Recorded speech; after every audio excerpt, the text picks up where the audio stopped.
kita butuh pemerintahan yang menyediakan data yang bisa diakses oleh publik, ya, 2 kali 24 jam. Data apa saja?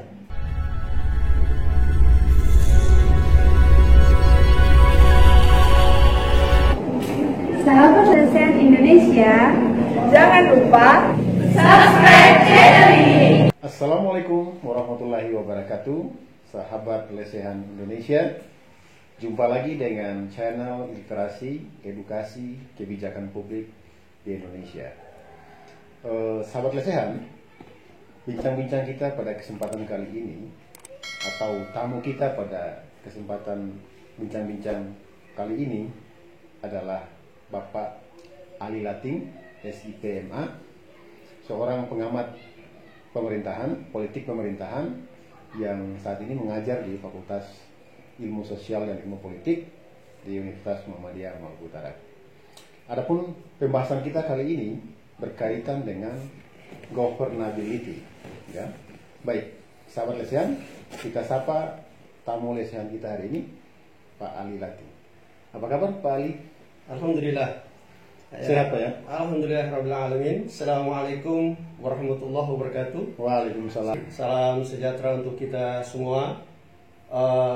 Terima kasih saya sampaikan kepada sahabat lesehan di Maluku Utara dan seluruh Indonesia atas kesempatan yang diberikan kepada saya pada kesempatan kali ini untuk berbagi, berdiskusi berkaitan dengan governability, salah satu perspektif dalam kajian politik di Indonesia. Baik, sahabat lesehan Indonesia, pemerintahan dibentuk dengan maksud membangun peradaban dan menjamin sistem sosial berkembang di dalam masyarakat, lalu kemudian dengan demikian memberikan kepastian kepada rakyat untuk hidup dalam kerangka bernegara. Baik, Pak Ali, dalam kerangka itu pula ketika sistem pemerintahan kita mengalami paradigmanya berubah dari sentralistik ke desentralistik seperti yang saat ini, pasti memberikan dampak terhadap bagaimana pengelolaan pemerintahan di negara ini maupun di daerah. Pak Ali melihatnya seperti apa? Iya, kalau kita memotret tata kelola pemerintahan kita, baik itu pada pusat pemerintahan atau pada di Indonesia misalnya, maka ini kita bisa memotret menggunakan kacamata governability. Jadi governability itu adalah kemampuan atau kapasitas negara bangsa, ya, dalam mengelola dan menyediakan barang-barang publik atau sering kita sebut dengan political goods atau public goods. Public goods. Iya. Jadi hierarki dalam pelayanan publik misalnya atau dalam political goods itu yang paling pertama itu kita bicara tentang keamanan. Ya. Nah, itu fungsi negara itu. Fungsi negara memberikan keamanan kepada publik ya. Iya. Ya. Yang paling pertama adalah human security. Human security. Iya, human security. Yaitu keamanan warga negara. Nah, karena itu fungsi keamanan merupakan monopoli negara, maka ini penting, ya, melalui misalnya keamanan warga negara, misalnya berkaitan dengan mencegah invasi asing, misalnya serangan dari luar, misalnya. Dan yang kedua, misalnya mengeliminasi ancaman domestik yang mengancam tatanan sosial, misalnya. Aspek yang lain, misalnya mencegah kriminalitas. Nah, ini ancaman ini, ya. Kemudian mencegah konflik yang dapat memecah masyarakat itu atau mengakibatkan perpecahan di dalam masyarakat. Nah, kalau kita kaitkan dengan governability, maka kita bisa menarik misalnya bagaimana governability itu akan menjadi akan menjadi penilaian apakah sebuah negara atau sebuah pemerintahan itu dia kuat atau dia lemah atau dia akan violate, ya, dan kolaps, bubar. Ya. Nah, isu-isu penting berkaitan dengan governability, salah satunya misalnya hari ini kita diperhadapkan dengan isu governability itu. Misalnya berkaitan dengan ancaman warga negara, sektor kesehatan misalnya, begitu juga sektor yang lain. Jadi ada juga berkaitan dengan sektor pendidikan, infrastruktur misalnya. Nah itu wilayah-wilayah governability misalnya. Nah hari ini kita diperhadapkan dengan isu governability yang paling krusial, yang perlu menjadi perhatian serius baik di pusat pemerintahan maupun di lokal government, ya terkaitan dengan isu-isu strategis ini. Nah oleh karena itu perlu menjadi evaluasi kita bersama berkaitan dengan tata kelola pemerintahan ini. Baik, berarti governability itu dalam pengertiannya adalah bagaimana pengelolaan pemerintahan itu sendiri, kemudian bagaimana pula dalam konteks public goods penyediaan layanan dasar, penyediaan layanan dasar kepada masyarakat itu. Sejauh yang Pak Ali amati dalam dua konsepsi ini sudah seperti apa ya? Ini penting untuk kita lihat karena konsep governability tadi berkaitan dengan pengelolaan state, pengelolaan negara dan reproduksi pelayanan publik. Nah di Indonesia pasca reformasi kita lihat ada terjadi perubahan yang begitu signifikan. Gitu ya, Pak, ya? Terkait dengan pengelolaan negara misalnya, saat dari pusat sampai di daerah. Kita bisa lihat itu loh. Artinya kalau dalam aspek pengelolaan negara, jadi karena basicnya adalah pluralisme, jadi negara hari ini itu tidak tunggal. Semua hal tidak bisa dikelola oleh negara, oleh pusat saja. Tidak otoritarian. Seperti zaman Orde Baru. Tapi sudah berikan ruang kepada namanya aktor-aktor non negara atau eksternal itu loh. Nah sehingga hari ini juga di dalam pengelolaan negara juga selain negara sendiri kita juga melihat banyak aktor-aktor yang lain. Misalnya yang dimaksud itu adalah kelompok-kelompok sipil. Civil society. Organisasi civil society yang semakin juga ikut terlibat dalam mengelola negara misalnya. Kita ambil contoh misalnya pengelolaan anggaran negara misalnya. Saat ini kita tidak saja KPK misalnya, tapi juga ada Indonesian Corruption Watch misalnya. Ada di sektor kepolisian misalnya, ada Watch misalnya. Begitu juga yang lainnya misalnya. Aktor-aktor di luar negara yang berperan strategis dalam pengelolaan negara. Nah, oleh karena itu ini penting agar pengelolaan negara itu juga semakin terbuka. Karena apa? Karena ada kontrol dari civil society. Nah, ini agar optimal, negara optimal, pengelolaan pemerintahan juga optimal dan memang betul-betul bisa menjamin itu. Asas-asas penyelenggaraan negara itu, baik aspek akuntabilitas, transparansi, partisipasi, dan sebagainya. Nah, kalau kita kaitkan dengan misalnya tadi Pak Nurdin katakan dengan bagaimana sih sebenarnya kita bawa ke pemerintahan daerah, maka governability di aras local governance itu juga penting untuk dibicarakan karena kapasitas pemerintah lokal dalam memproduksi public goods atau political goods itu akan menjadi indikator apakah pemerintahan lokal itu dia kuat ataukah dia lemah, ataukah jangan-jangan akan kolaps pemerintahan lokal itu. Baik. Berarti Pak Ali, governability itu punya kaitan dengan semangat good governance yang menjadi kepentingan pemerintah saat ini ya? Iya, betul. Karena tadi pemerintahan yang baik itu menyediakan ruang yang begitu besar kepada masyarakat untuk berpartisipasi misalnya, untuk mengontrol pemerintahan tersebut. Dan baik internal pemerintahan sendiri juga harus merefleksikan bahwa mereka adalah penyelenggara pemerintahan yang harus hadir. Salah satu kekhawatiran kita adalah ketidakhadiran negara atau pemerintah di sudut-sudut wilayah kepulauan atau di wilayah perbatasan atau di wilayah Indonesia. Apakah Pak Ali melihat ada semacam ketidakhadiran itu dalam bentuk negara memang tidak benar-benar tidak memberikan perhatian terhadap daerah-daerah seperti itu atau seperti apa? Saya kira harus banyak catatan-catatan yang harus kita evaluasi bersama sebagai wujud tanggung jawab sebagai warga negara terhadap pemerintahan, baik itu dalam bentuk kritik maupun maupun yang lainnya. Nah, saya melihat bahwa yang paling krusial saat ini diperhadapkan, apalagi dengan persoalan COVID, adalah bagaimana pemerintah pusat maupun pemerintah daerah itu memproduksi political goods atau pelayanan dasar, terutama aspek pendidikan maupun kesehatan, karena itu amanah konstitusi sebenarnya. Undang-Undang Dasar 1945 pasal 34 itu mengisyaratkan, menekankan bahwa tanggung jawab negara untuk menyediakan fasilitas kesehatan dan fasilitas pelayanan umum lainnya. Di pemerintahan daerah, Undang-Undang Otonomi Daerah juga, ya. Kalau kita lihat itu amanat Undang-Undang 23 tahun 2014 tentang otonomi daerah, khusus berkaitan dengan urusan wajib pelayanan di bidang kesehatan maupun pendidikan. Nah, ini menjadi isu penting, apalagi kita bicara dalam konteks wilayah kepulauan, wilayah perbatasan.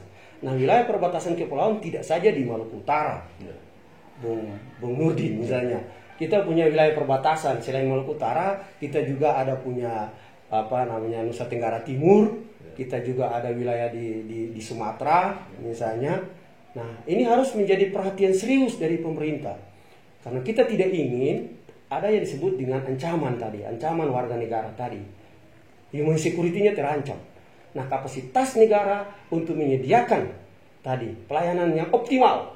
Jadi pemerintahan atau governability atau pemerintahan yang kuat itu diindikasikan, indikatornya adalah menyediakan pelayanan yang tinggi, super gitu. Jadi masyarakat itu dengan mudah bisa mengakses layanan dasar itu, terutama sektor kesehatan. Nah, kita butuh kebijakan-kebijakan strategis, ya, dan bagaimana kita butuh kebijakan strategis dalam menanggulangi, dalam mengurangi risiko ancaman terhadap warga negara ini. Baik, sahabat Lesehan Indonesia, terkait dengan governability, termasuk pelayanan pemerintah di bidang kelautan, sektor kelautan, wilayah perbatasan yang tadi disinggung oleh Pak Ali, kelihatannya pemerintah kurang full hadir di sektor ini atau wilayah perbatasan ini. Sebetulnya menurut Pak Ali, apa yang Pak Ali amati?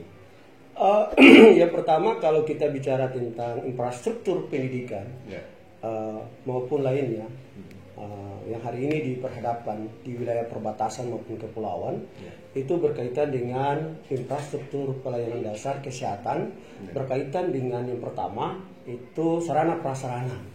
Sarana prasarana layanan kesehatan kita itu sangat terbatas, untuk wilayah perbatasan ini. Untuk wilayah perbatasan maupun wilayah pulau. Untuk wilayah pulau. Nah, kita tidak bisa mengharap atau menunggu terlalu lama tentang ketersediaan layanan kesehatan ini.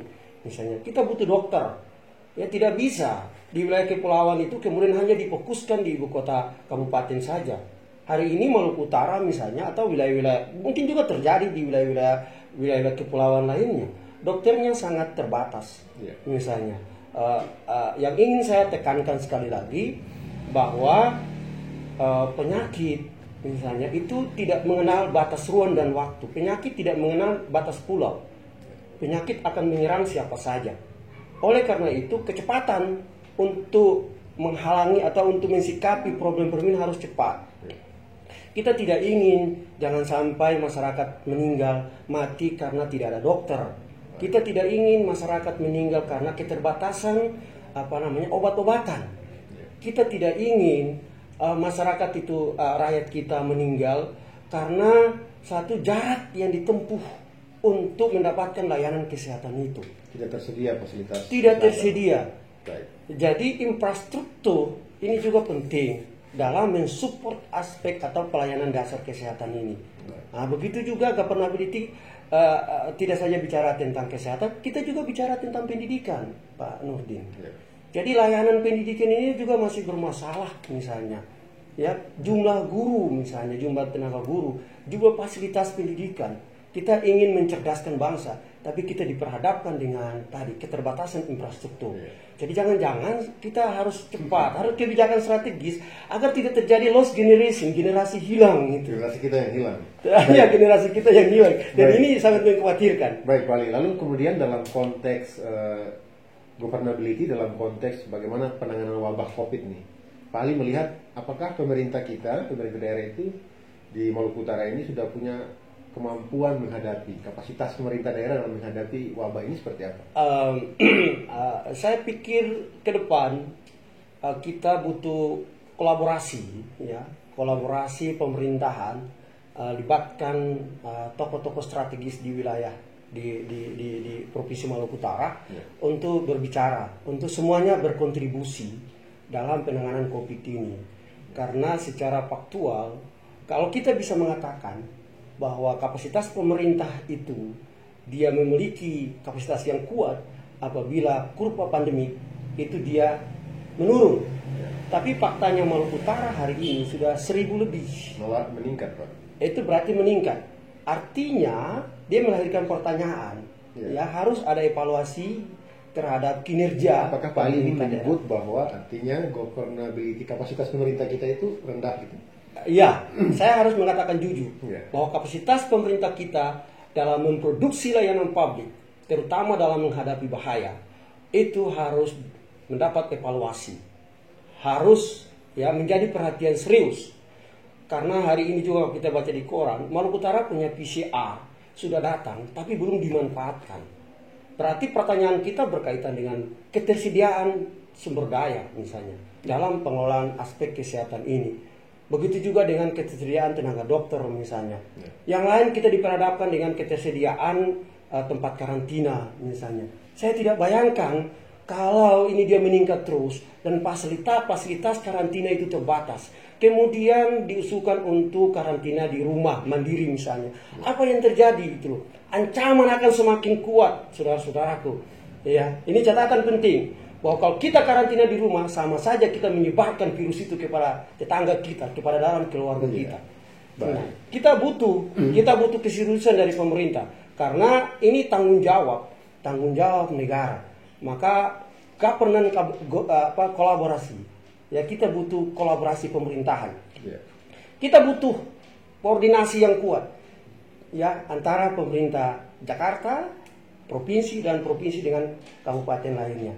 Imajinasi kita bersama, bahwa harapan kita bersama misalnya, kalau kita bicara kapasitas governability sektor kesehatan, maka sarana prasarana kesehatan strategis itu harus hadir di 10 kabupaten kota misalnya. Bagaimana jaminan itu misalnya? Pemerintah harus berani untuk mengambil keputusan. Misalnya, kita tidak bisa menunggu sampai orang mati semua baru fasilitas kesehatannya datang. Early warning sistem sektor kesehatan menjadi pertanyaan besar kita. Nah, ke depan kita berharap, Pak Dino, bahwa bila perlu, ya tenaga dokter, ya laboratorium kesehatan misalnya menghadapi wabah, itu tidak saja di pusat-pusat pemerintah, misalnya tidak saja di rumah sakit seperti di ibu kota provinsi, tapi dia juga harus hadir di wilayah kabupaten dan kota lainnya, apalagi wilayah perbatasan dan pulau. Saya nggak bayangkan misalnya, ya. Tes itu semuanya harus dibawa ke Makassar, harus dibawa ke Ambon. Pikirkan bahwa di Makassar juga pasiennya banyak. Di Ambon juga pasiennya banyak. Di Manado juga pasiennya banyak. Belum lagi Maluku Utara datang lagi ke sana, numpuk lagi. Nah, saya pikir saya harus memberikan catatan kritis kita. Bahwa bukan untuk menjudge bahwa pemerintahan kita, tapi saya ingin menjaga normality, kekhawatiran sebagai warga negara itu penting. Sebagai bagian dari perhatian kita terhadap pemerintahan kita. Kita tidak mau pemerintahan kita lemah, apalagi kolaps itu. Kita mau pemerintahan itu hadir dalam setiap waktu, pagi, siang, malam. Berarti saya bisa bilang bahwa early warning system yang dimiliki oleh pemerintah itu tidak lemah atau tidak memiliki early warning system yang baik, Pak ya. Nah, lalu kemudian apa sih kebijakan strategis yang diperlukan dalam menangani COVID ini, terutama di bidang sektor kesehatan dan di sektor lainnya ya? Harus menjadi perhatian serius bahwa human security, keamanan warga negara itu sangat penting. Ya, kita bisa membangun yang lainnya, sektor lainnya penting. Tapi kalau ancaman terhadap warga negara itu tidak dilindungi, itu berbahaya. Ya, negara state hadir, pemerintah hadir untuk memberikan keamanan kepada warga negaranya. Maka harus ada political will, kemauan baik dari pemerintah. COVID ini kemudian dia menjadi pembelajaran, dia menjadi evaluasi bagi kita ke depan agar kebijakan-kebijakan strategis di bidang pelayanan dasar itu harus dipersiapkan dan tidak ada batas. Ya, mau di ibu kota provinsi, kabupaten, kota, bahkan di pedesaan juga. Kita harus betul-betul serius. Dan dimulai oleh pemerintah di masing-masing wilayah itu. Iya, karena tadi, ya, kalau pemerintah kabupaten misalnya, dia tidak mampu, itu juga. Dia akan memberikan rapor merah itu. Saya ingat sekali lagi, kapasitas pemerintah dalam pengelolaan sektor pelayanan dasar, pendidikan, kesehatan, infrastruktur, kalau lemah, itu merefleksikan rapor dalam pengelolaan pemerintahan itu merah. Dan itu menjadi catatan strategis, catatan kritis bagi masyarakatnya untuk menilai pemerintahannya layak atau tidak untuk dipilih kembali dalam periode pemerintahan selanjutnya. Dan menjadi catatan penting. Berarti berkaitan dengan kemampuan mengelola termasuk wabah COVID ini. Wabah COVID ini. Jadi kita butuh, kan ini kan pemerintahan ini. Nah, kita butuh aktor-aktor pemerintahan itu. Elemen-elemen pemerintahan itu harus optimal. Optimal dalam pengelolaan pemerintah. Kita butuh legislatif, eksekutif yang kuat. Kita butuh legislatif yang kuat. Kita butuh organisasi masyarakat, civil society yang kuat. Kita juga memaklumi bahwa pemerintahan daerah itu diperhadapkan dengan sumber daya, dengan anggaran yang begitu terbatas. Tapi apakah dengan seperti ini kita akan membiarkan masyarakat kita kemudian tewas itu, kemudian terancam? Enggak, harus berani untuk keluar dari model tata kelola pemerintahan yang prosedural, tata kelola pemerintahan yang normali. COVID ini dia mengajak kita untuk bagaimana mengelola tata kelola pemerintahan di luar kebiasaan. Jadi harus ada lompatan itu terhadap tata kelola pemerintahan kita untuk mewujudkan pemerintahan yang bersih, pemerintahan yang baik, pemerintahan yang menjamin keselamatan warga negara, baik itu di wilayah-wilayah perbatasan maupun di wilayah-wilayah kepulauan. Saya kira itu. Mungkin sebagai closing statement ya Pak Ali ya. Iya. Saya melanjutkan pernyataan yang terakhir itu bahwa dengan COVID kita belajar, pemerintah belajar memperbaharui segala sesuatu termasuk manajemen pemerintahan, bahkan regulasi dan segala macam yang menjadi tugas-tugas pemerintah itu. Nah, menurut Pak Ali sebagai bagian dari pernyataan akhir, ke depan pemerintah kita membenahi diri dari mana memulainya, kemudian apa saja yang harus dilakukan dalam jangka pendek ini? Saya kira berkaitan dengan karena COVID ini kemudian mengajarkan kita masuk pada ekosistem digital, itu pertama. Maka aspek tata kelola pemerintahan kita itu sudah mulai masuk ke modern, ya. Masyarakat semua bisa akses pengelolaan pemerintahan kita. Yang kedua, ini yang paling penting, dalam tata kelola COVID ini mengajarkan juga agar pemerintahan harus bersifat terbuka, harus siap untuk menerima kritikal dari masyarakat, dan jangan dipandang bahwa itu adalah bagian dari permusuhan, bukan. Itu bagian dari cinta terhadap pemerintahan. Ingat sekali lagi, kritik itu adalah rasa cinta terhadap pemerintahan itu. Nah, yang lain adalah kita butuh pemerintahan yang responsif terhadap masyarakat, terhadap keluhan kepada masyarakat. Kita butuh pemerintahan yang menyediakan data yang bisa diakses oleh publik, ya, 2x24 jam. Data apa saja? Data kependudukan, data perencanaan, data APBD, dan sebagainya.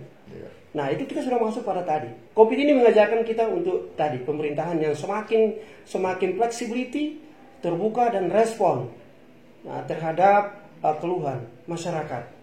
Nah, itu bagian dari cara kita membangun sebuah pemerintahan yang kuat. Saya kira itu. Untuk jangka pendek saya kira dalam penanganan COVID misalnya, atau kita juga harus menghadapi, kita tidak menginginkan adanya bencana itu kekuasaan Allah. Tapi kita harus berikhtiar ya dengan bencana ini. Tidak saja bencana kesehatan, juga bencana alam lainnya. Misalnya ya gunung berapi misalnya wilayah Maluku Utara misalnya, banjir misalnya, ya atau bencana yang lainnya. Transportasi misalnya wilayah Maluku Utara juga ancaman kemanusiaan. Kita butuh early warning system. Kita butuh kecepatan dan ketepatan dalam menghadapi bencana ini. Nah, sehingga ikhtiar kita dalam meyakinkan masyarakat tentang pentingnya pemerintahan itu terwujud, dan trust kepada masyarakat itu kemudian terbukti bahwa pemerintahan ini kuat, pemerintahan ini benar-benar bisa mewujudkan kesejahteraan dan keselamatan. Dua itu, kesejahteraan, keselamatan. Kata kuncinya di situ ya. Ya. Maka tadi aspek layanan publik, sektor kesehatan, sektor pendidikan, sektor infrastruktur, governability, termasuk juga sektor layanan hukum kita. Itu juga penting. Sektor layanan hukum kita tidak ada diskriminasi dalam hukum, governability. Ya, aspek ekonomi misalnya, bagaimana penciptaan lapangan kerja kepada masyarakat. Ya, bagaimana kita tadi ya persaingan usaha misalnya. Nah, bagaimana pemerintah menghadirkan ya ekonomi mikro di masyarakat. Ya, masyarakat juga bangga, masyarakat juga merasa berbahagia. Kalau ekonominya bagus, jalan, akses juga oke, terhadap perbankan juga oke. Saya kira itu governability bicara pada ranah itu. Bagaimana kalau governability juga bagus, kuat, maka trust kepada pemerintahan itu akan hadir dan layak untuk dipilih pada periode selanjutnya, periode pemerintahan. Ya, saya kira cukup ahlian bincang-bincang kita hari ini. Sahabat Lesehan Indonesia, demikian bincang-bincang singkat kita pada kesempatan hari ini dengan Pak Ali Lating. Semoga bisa memberikan banyak pembelajaran buat kita semua, terutama bagi publik Maluku Utara dan pemerintah lokal kita, agar pemerintah lokal kita tetap bekerja sebagaimana mestinya dalam menghadapi wabah COVID ini. Demikian, nantikan kami di sesi-sesi selanjutnya. Terima kasih. Tabea Subajo.